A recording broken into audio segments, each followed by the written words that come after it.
நீ எதை நினைக்கிறாயோ அதுவே உருவாகிறாய் என்று சுவாமி விவேகானந்தர் சொன்னார். நீ எதை நினைச்சா அதே போலதான் உன் வாழ்க்கை அமையும்.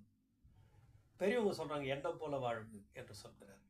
அப்போ எந்த எண்ணத்துல நீங்க வாழறீங்கன்ற விஷயத்தை நாம் தெரிந்து கொள்ள வேண்டும்.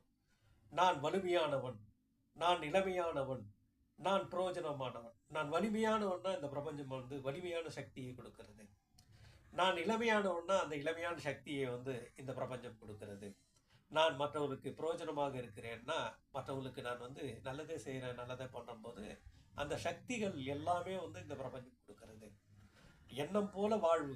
அப்போ எண்ணம் நீ எந்த எண்ணத்துல இருக்கிறன்ற விஷயத்தை நீ புரிந்து கொள்ள வேண்டும். இது புரிந்து கொண்டு இந்த வாழ்க்கையை நாம் எல்லோருக்குமே இந்த விஷயத்தை சொல்லிக்கொண்டே இருக்க வேண்டும் வாழ்நாள் முழுவதும். சொல்ல சொல்ல சொல்ல அந்த சக்திகள் நமக்குள்ளே பெருகும் என்று சொல்லி வாழ்க வளமுடன், வாழ்க